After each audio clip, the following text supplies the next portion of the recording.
in this video, we will actually see how we can apply conditional formatting to the 5 different vacation types that we have in our data.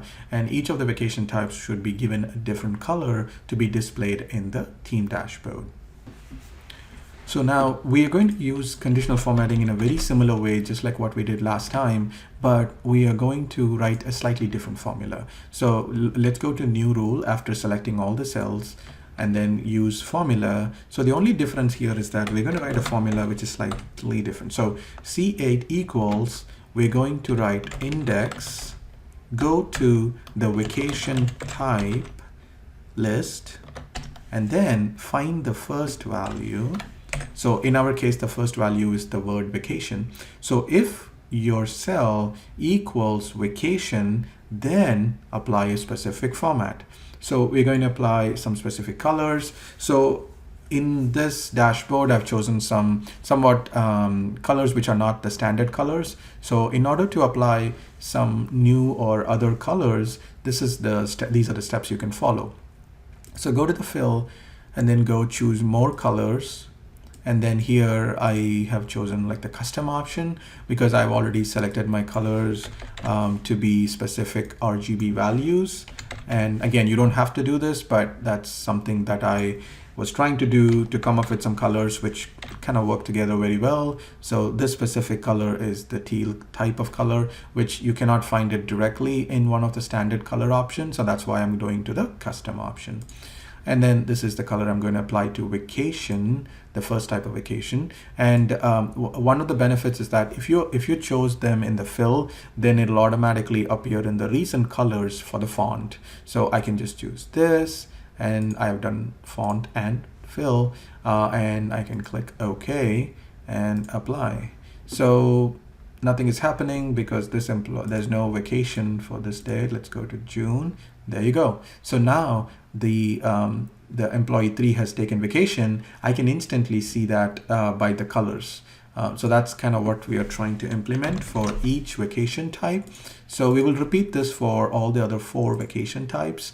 The formula is going to change only slightly because equal index, when we do vacation type, instead of 1, we will do 2 because this is a second vacation type. And for this, I'm going to choose again somewhat of a custom color where I have some specific values that I like.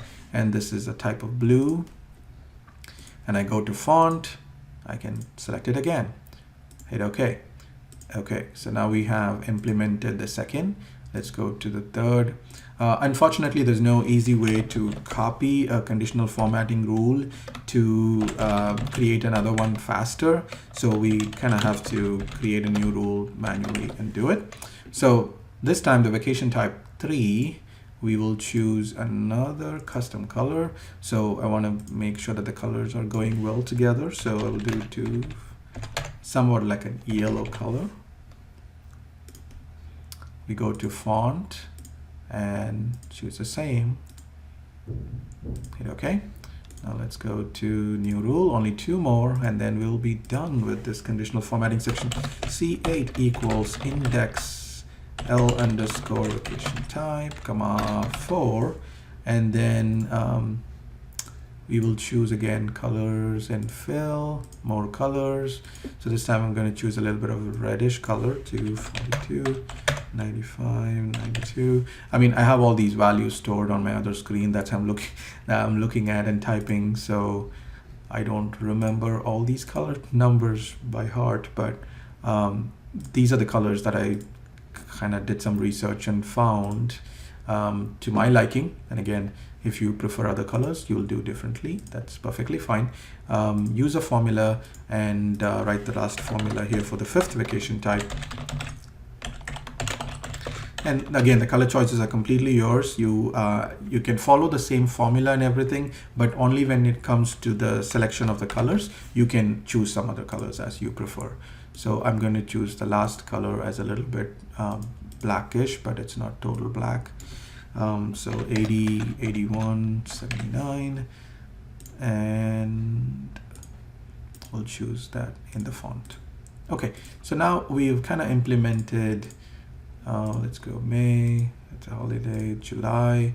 Somebody's taken sick day. I think the second vacation type is sick day. And so we can now see that the conditional formatting rules are correctly being applied. So let's go to manage rules.